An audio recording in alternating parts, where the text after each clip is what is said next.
Meu tio era um cearense forte, mais valente que marimbondo caboclo. Respeitava todo mundo, mas não engolia desaforo e sempre dizia que nordestino raiz mijava 18 metros contra o vento e não se molhava. E certo dia correu o boato de um lobisomem que atacava as criações e ninguém sabia de onde ele veio. Diziam que era uma fera sobrenatural. Meu tio falou: sobrenatural é minha peixeira. Vou pegar esse lobisomem, mijar na cara dele e arrancar seu saco com minha faca, que é para não tirar raça. Meu pai o aconselhava dizendo: cuidado, compadre, não brinca com isso não. Certa noite meu pai foi caçar com ele numa mata fechada. Foi quando por volta da meia-noite os cachorros desembestaram atrás de algo. Meu pai, ao contrário de meu tio, era franzino. Foi quando o bicho riscou em cima deles. Era o lobisomem. Meu tio falou para o meu pai subir num pé de mulungu, porque ele ia resolver essa parada sozinho para mostrar do que um nordestino raiz é capaz. Meu tio estava com vontade de mijar, olhou para o lobisomem e disse: chegou sua hora, e conforme prometido vou mijar na sua cara. O lobisomem rosnou. Meu tio abriu a barguilha e tirou a chibata para fora. O lobisomem pulou para cima dele, mas recebeu um jato forte de mijo nos olhos e ficou temporariamente cego. Meu tio aproveitou e acertou um murro que a parte humana do lobisomem desligou o disjuntor e ele caiu desmaiado. Meu tio pegou sua faca e arrancou os bagos da fera e enfiou na boca dela. E gritou: aqui é nordestino raiz, cabra. O lobisomem despertou de repente, soltando um uivo de dor que ecoou pela floresta densa. A lua cheia estava alta no céu, iluminando a clareira onde meu tio e a fera se enfrentavam. Com um brilho feroz nos olhos, o lobisomem, já cego de um olho e sangrando, se ergueu com dificuldade, em posição de fuga.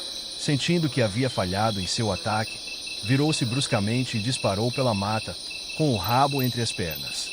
Meu tio, com o orgulho ferido, gritou atrás dele: pode correr, besta ruim, mas se voltar, o mesmo destino lhe espera.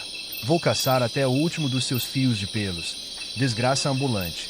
O lobisomem, desesperado, correu pela estrada de terra que cortava a floresta. Seus passos pesados ecoavam como trovões abafados contra o chão poeirento. O faro aguçado tentava guiá-lo para longe daquele que ousara desafiá-lo. Ele era um ser astuto, mas agora estava ferido e vulnerável. A noite estava escura, e as sombras das árvores faziam com que tudo ao seu redor parecesse ainda mais ameaçador. Enquanto isso, meu tio desceu da clareira e juntou-se ao meu pai, que ainda estava agarrado ao galho do mulungu, pálido como cera, mas tentando disfarçar o medo. Rapaz, aquele não é lobisomem qualquer não, viu?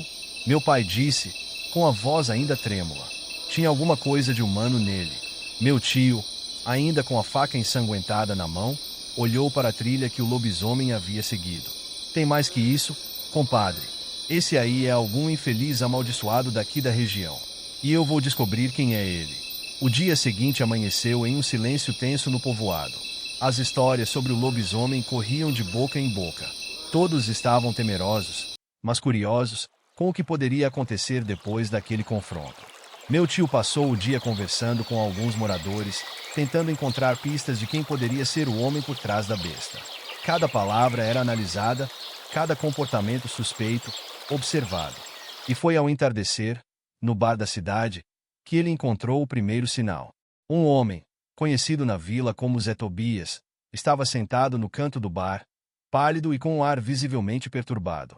Ele era um sujeito quieto, reservado, e muitos achavam que ele escondia algo. Mas o que realmente chamou a atenção do meu tio foi a forma como Zé se mexia. Um braço enfaixado e um leve mancar, como se escondesse algum ferimento recente. E aí, Zé Tobias, dormiu mal essa noite? Provocou meu tio, com um olhar desafiador.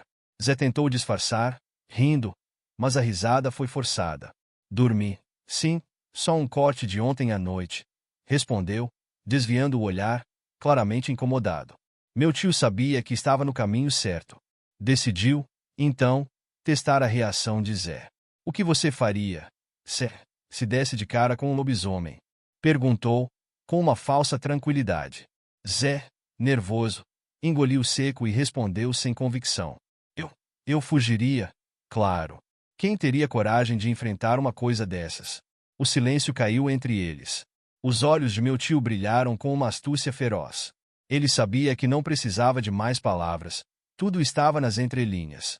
Ao que parecia, Zé Tobias era o amaldiçoado da noite anterior. No fim daquela tarde, meu tio preparou-se para o embate final. A lua cheia, companheira de tantos contos de terror, novamente surgia no horizonte, dourada e ameaçadora. Ele voltou para a floresta, levando consigo uma garrafa de cachaça, sua faca afiada e a mesma determinação inabalável que o fizera enfrentar a besta no dia anterior.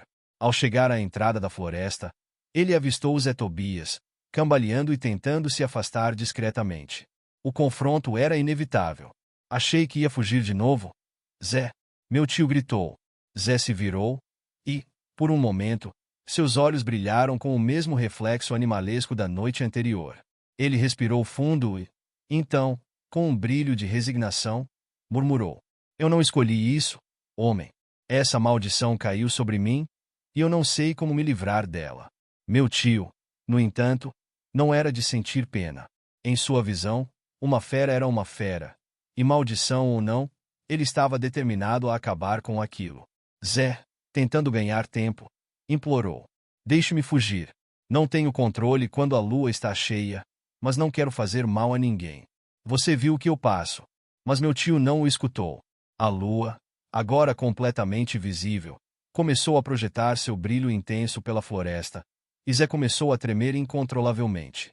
Em segundos, seus ossos estalaram, a pele se alongou, e as garras e presas monstruosas do lobisomem surgiram novamente. O homem havia desaparecido, e a fera estava de volta. O lobisomem saltou na direção do meu tio, que o esperava com a faca em punho, sem hesitar. A luta foi feroz. Cada golpe que meu tio desferia era respondido com garras e mordidas da fera. A faca rasgava o pelo e a carne da criatura, enquanto meu tio evitava os ataques, esquivando-se com uma agilidade surpreendente. Por fim, num movimento rápido, ele conseguiu enfiar a faca profundamente no peito da fera. Um último uivo rasgou o silêncio da floresta enquanto o lobisomem, mortalmente ferido, tombava no chão. Ele tentou se levantar uma última vez, mas a força da vida o abandonava rapidamente. Então, diante dos olhos incrédulos do meu tio, o monstro começou a encolher e voltar à forma humana. Ali, no chão da floresta, jazia o corpo de Zé Tobias, sem vida, com uma expressão de paz, como se finalmente estivesse livre. Meu tio olhou para o corpo, ainda ofegante, e cuspiu no chão. Pois tá aí, Zé. Finalmente sossegou. Agora o povoado pode dormir em paz. Na manhã seguinte, o povoado inteiro ficou sabendo da morte de Zé Tobias, embora muitos não entendessem as circunstâncias. Meu tio, no entanto, manteve a história em segredo, contando apenas para aqueles de maior confiança.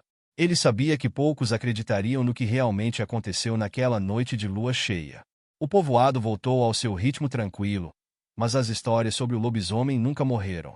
Meu tio, o nordestino raiz, ficou conhecido por sua valentia, e a lenda de como ele enfrentou o lobisomem e venceu continuou sendo contada por gerações.